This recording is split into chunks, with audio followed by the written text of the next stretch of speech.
but I will say that I think that you all really bonded as people, because I remember when I was in the hospital a couple years ago, my poor sweet girl, she was they thought I had a bowel blockage, so I was in Radford Hospital for 2 days, and she was very scared, and she came to you and was telling you about me being in the hospital, and and because I heard from you in the pickup line, I'm glad you're on the mend, and I thought, oh my sweet baby, she's telling everybody that I'm in the hospital, and it was, and her mom has been, when she was 5 and 6 years old, her mom had a couple of breakdowns and was in the hospital, and she had a heart scare when she was 2 years old. So being an only child, she's been through a lot, with Right. her parents and having various disabilities, and the support that you provided her, just as her teacher, and being someone she could give a hug if she was having a bad day, that makes a tremendous amount of difference to us, and that also is what will endear you to the Cooley family, because you were Oh, there for her in that moment. And something you and Bella shared this year is we both lost our dog this year, yes. and she gave you a hug when your dog passed away, and I think it must have been the Wicked song. She said, we were doing a song today, and it made me think of Sophie, and I cried, and Miss Mabe gave me a hug, because we had to put her down. And we'd had her 14 years, and, well, she was 14 years old. We'd had her 12 years, but she was our first baby. And Yeah. when you take that dog to the vet, it's taking them and paying them to to send your child to die, and it's the hardest thing in the world. Yeah.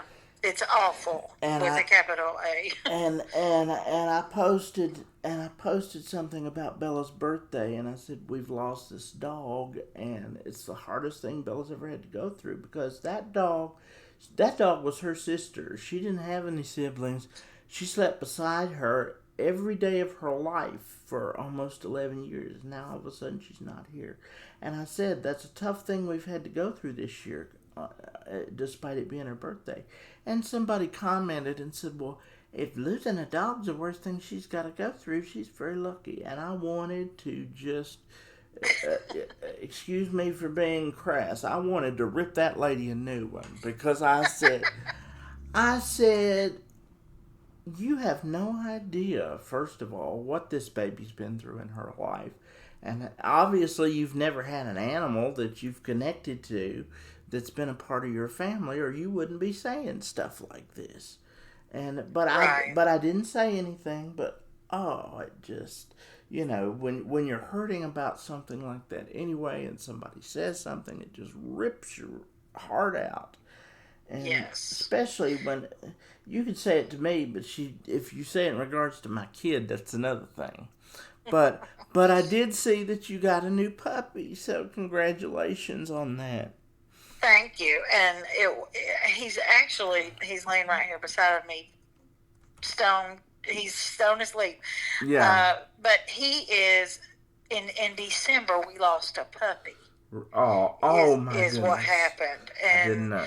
I had lost my dad April 7th Oh my of last goodness. year, and then 10 days later we lost our 14-year-old chocolate lab whose name was Hershey, and so we got a puppy in at the end of May, and he was a silver lab, and I named him Radley because my Mm-hmm. favorite book is To Kill a Mockingbird.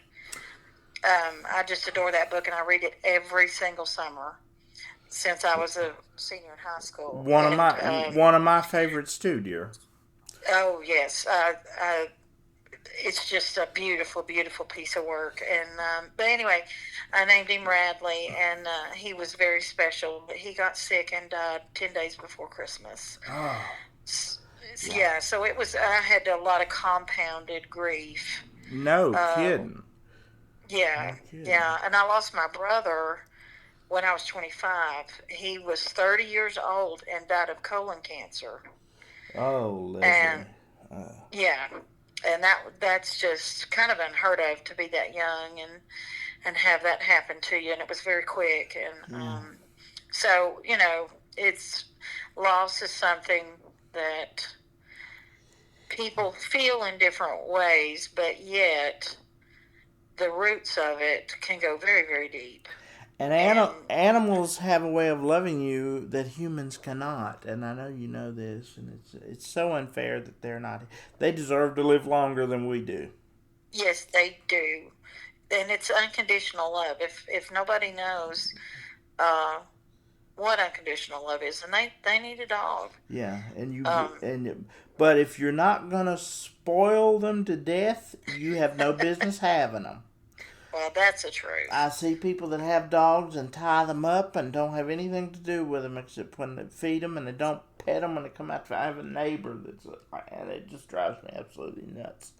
Yes, Oh, I feel the same way. My mm. boys sleep in the lap of luxury. Well, They're and treated like kings. But as I don't have any children, but that doesn't mean I don't need something to nurture and yeah, love. well, And they are your children. They are your babies. yes, they are.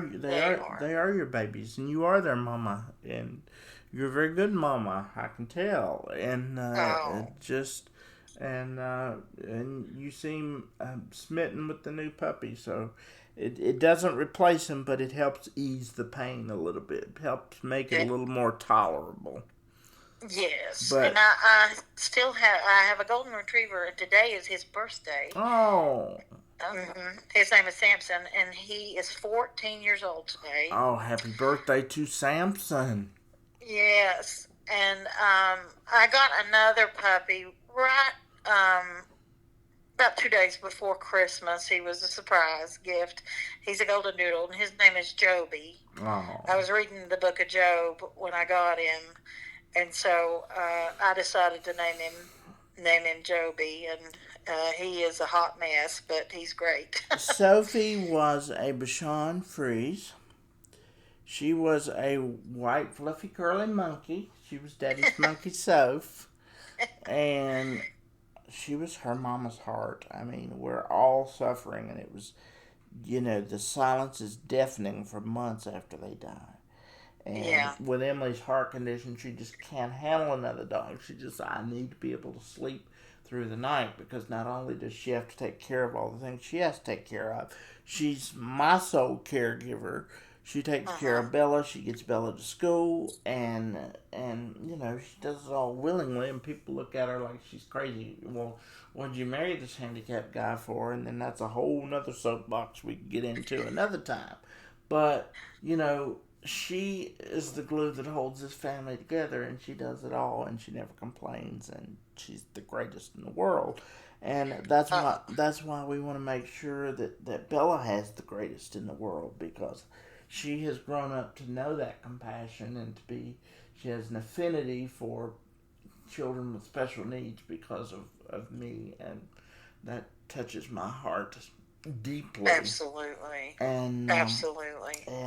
but you and well, my short story long, you and her bonded as people, which I think will the Cooley family. You will always be special to us for what you have given my child. And it was something because Emily has sang the national anthem for the Run for the Wall, and then you see your daughter there doing it as a member of the choir. And my dad's name was just one of the newest names put on the civic monument.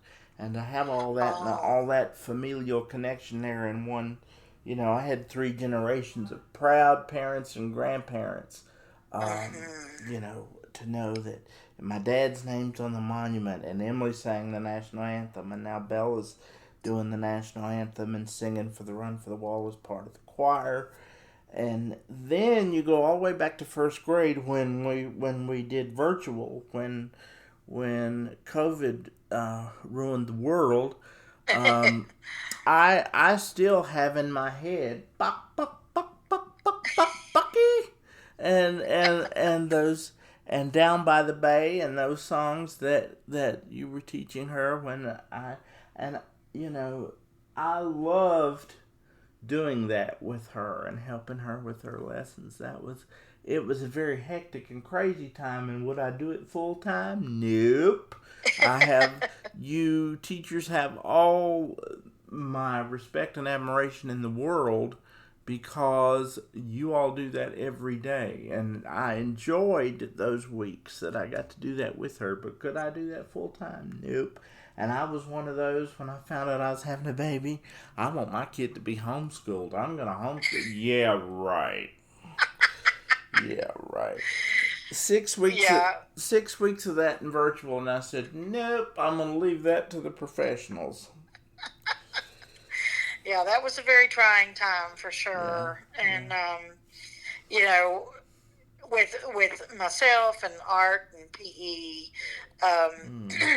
we did the lessons, we did the recordings, we did all we could. And some of the kids just did the core subjects, and you know that it meant a lot to us to know that there were parents who were saying, okay, we're going to do our music lesson today, or we're going to do our PE lesson today, because not everybody did, just to be honest with you. And it was really interesting to see. I had a lot of parents who would come up to me and say, oh my gosh, I loved your music lesson, and it just warmed my heart when they did that. I'm a child of the 80s, and so I use a lot of 80s references in my lessons, even now. I got off the music train in the 80s, and yeah. that's it. Yeah, and you know I'm a child of the 80s because Bella's first concert was Genesis, and she told you in the first grade she was going to Genesis, and we almost had you going with us at one point, and we would have loved that. Oh, I was so jealous, just jealous. I really adore Phil Collins. Oh me too. That man is my hero. I would retire today if I could interview that man. Oh. Yeah, he is very special. That's true. Yes. And he's a great musician. I don't particularly think he's a wonderful singer, but I disagree. Sure. I disagree. He was sitting in the chair when he was doing, because he's had vertebrae problems and he can't play the drums anymore. But his voice was just as pure as it's always been. I said, if I could sing like that, I wouldn't care if I couldn't stand up. It wouldn't bother me at all. But yeah, I had the privilege to see George Michael. Probably about 10-15 years ago. In Washington D.C. Yeah. And it wasn't too long after that he passed. Yeah. But his concert, his voice was just so rich and as beautiful as it always has been. And that's what I love about these artists, particularly the ones from the 80s. The only one that breaks my heart is Steve Perry. He just let himself go, didn't he? I think his biggest downfall was the fight with the band. Yeah. And from what I understand, he is singing, and he did have some vocal problems. Yeah. But just the other day, I was watching "We Are the World," the video. Yeah. And just all those people that were there, and he popped up on the screen, and I was like, oh gosh. So he's probably my favorite 80s singer outside George. I love me some George Michael. Well, and see, if you ask me to pit the voices against George Michael and Phil Collins, to me there's no contest that Phil would be, so we'll duke that out on another day. But I wanted my kid to be raised on good music, so our first concert was Genesis. Then she saw Paul McCartney. Then she saw Ringo. Then she saw Bonnie Raitt, who is a mezzo soprano. Yes, So absolutely. and Yes. she's seen all that great stuff, and she wants to see Taylor Swift. I'm like, kid, I don't get it. You have seen the best of the best here, but I mean, it's the she's the star of the day. In our day, it was Yeah. Michael Jackson.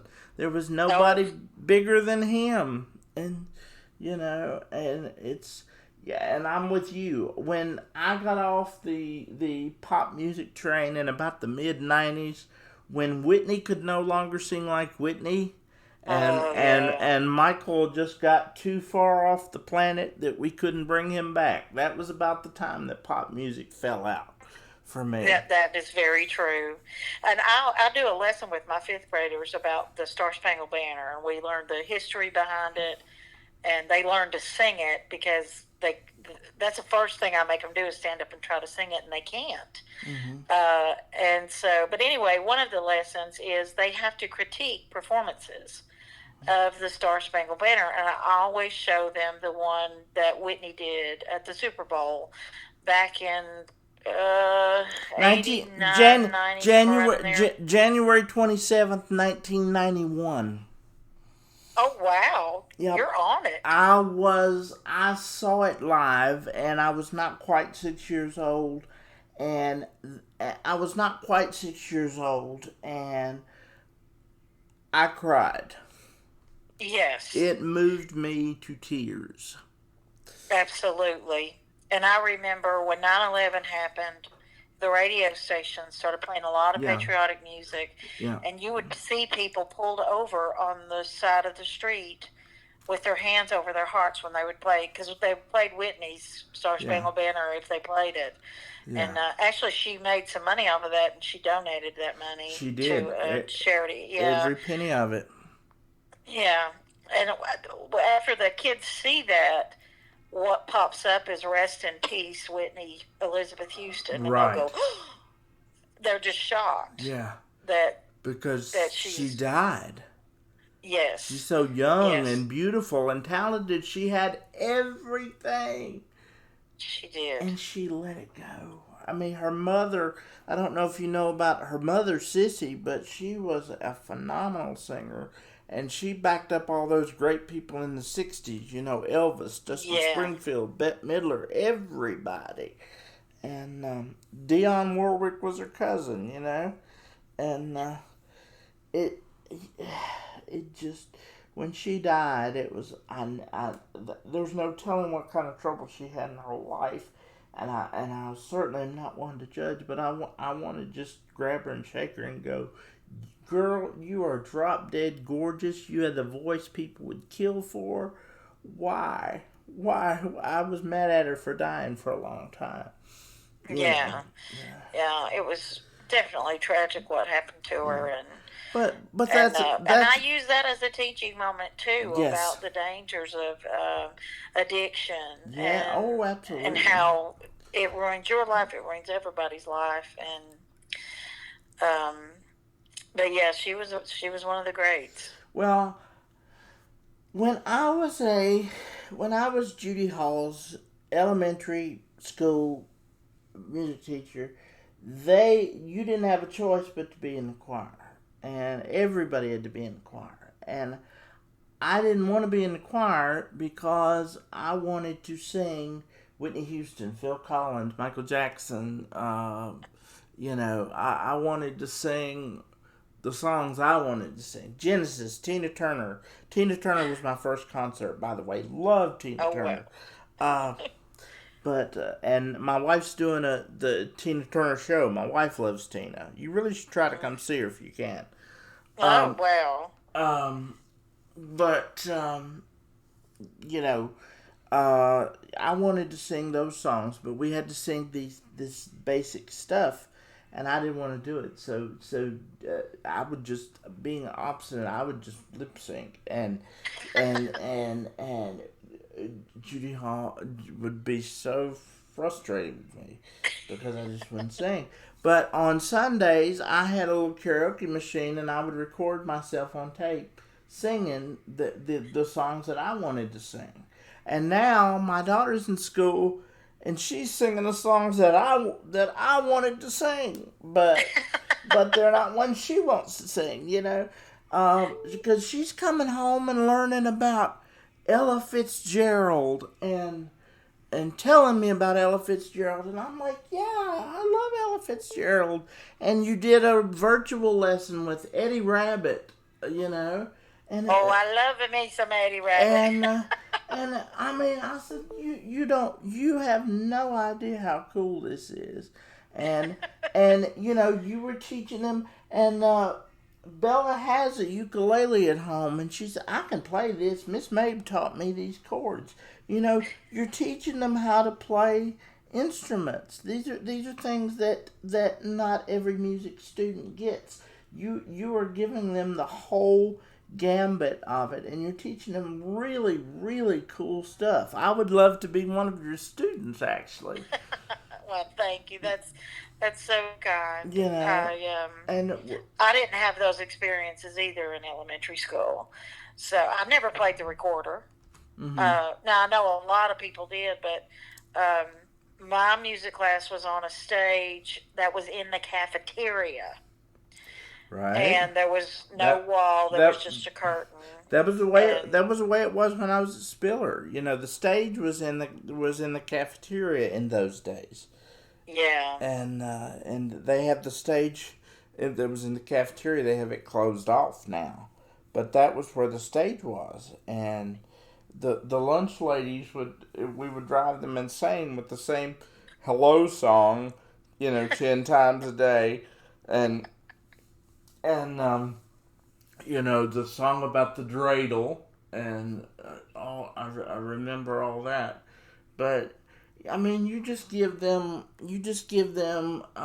such a gambit of so many cool things, and I thought you don't realize how cool this is. You will when you get to be older, but you just have no idea how cool this is that you're learning. And it just so happens that my wife was trying to learn the ukulele, so I bought her a ukulele a couple of Christmases ago, and Bella can plink on it, can plink a tune. Oh, I love that. And she can. I love that. And she can carry a tune, and she'll sing along, and it makes me want to cry, because you're teaching her these things that we want her to learn, because she does have musical talent, and we want to hone in on that. It may not be what she chooses to do, but she has that skill, and as she tells me every day, I do not have that skill, so she needs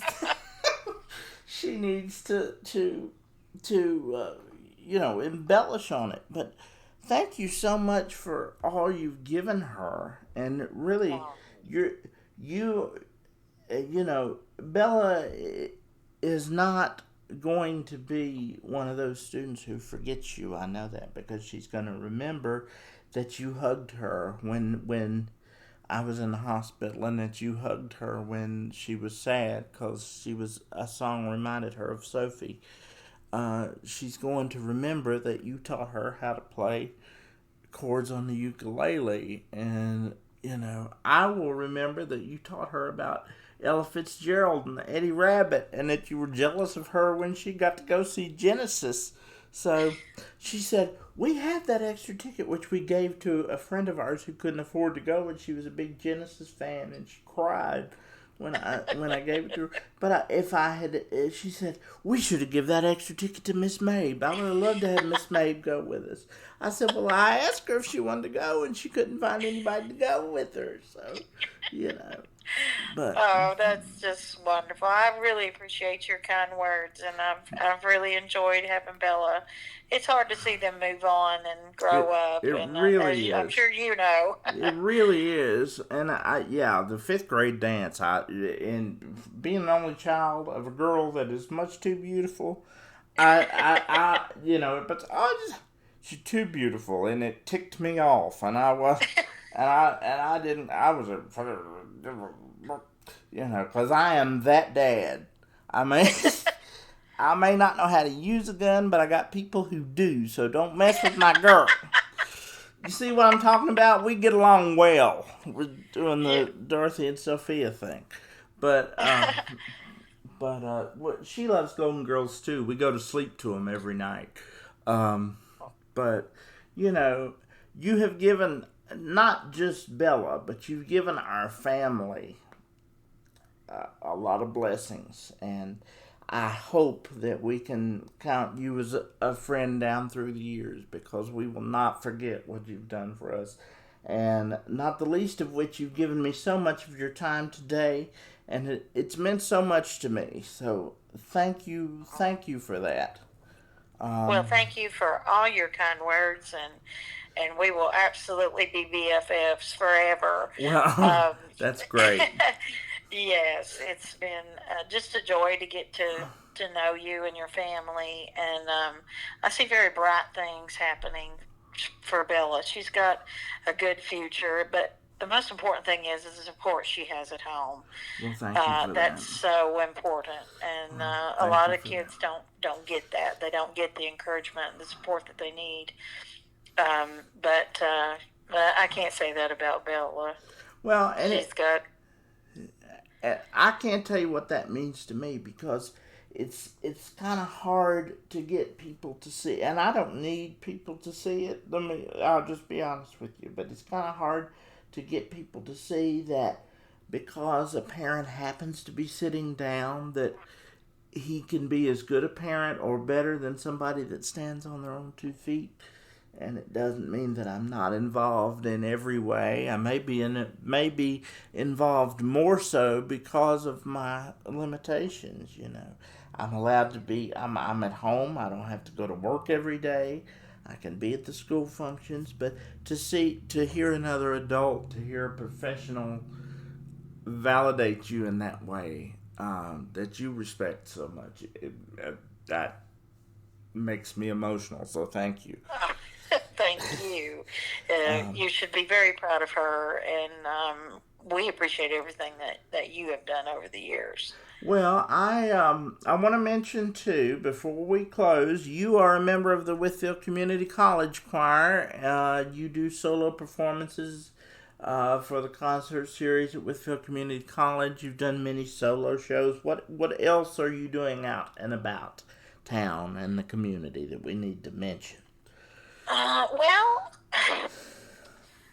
I've kind of cut back on my workload a little bit. Mm-hmm. I've done several concert series with the Rainier Trio, which Mm-hmm. is made up of Brian and Kevin Matheson on violin and the viola, and then the pianist is Brenda Whitwer. We did a lot of holiday shows, but we've kind of disbanded. Kevin has gotten himself an agent and has just moved on to a lot of bigger and better things, I guess. Right. But I sing when I can. I've had some vocal trouble here and there, and so I've started wearing a microphone at school. But as far as the community choir, I love it. It's the most favorite thing that I do because I don't have to be in charge. I can Mm-hmm. just stand up and participate, Right. and that is what I miss the most. Mm-hmm. Is just singing. So it's very healing, as most everybody knows. So, but I don't have anything major on the horizon uh, right now, and I'm just happy for all the accomplishments that I have had. I did get to solo at Carnegie Hall in 2018, I believe. So that was probably the highlight of my career. That was very, very exciting. But that's a hard road to hoe, is to try to be a professional singer, and so um, I chose to teach, and I don't regret a second of that decision. You're approaching the 30-year mark at Spiller. Will you continue beyond your 30 years, or do you know yet? Well, I'm very curious about this new school that's supposed to be built where Scott is, the old Scott building is now. I would love to teach at a new school. Spiller's very old, and I'm in a cramped area right now with there's a lot of prep to turn my room into a stage, and so I would be most excited to have a bigger music room. I would be excited to have a window. I haven't had a window in 22 years when I moved down there when they completed the new old section now. But Right. I would love to teach at the new school at least 1 year, if nothing else. So, but you never know what the future holds. Right. Well, thank you for all you do for the community, for our kids, and for my daughter and my family. It's been a pleasure to get to know you, and you've been a blessing to the community. Thank you so much for your time. Absolutely. Thank you for having me. All right.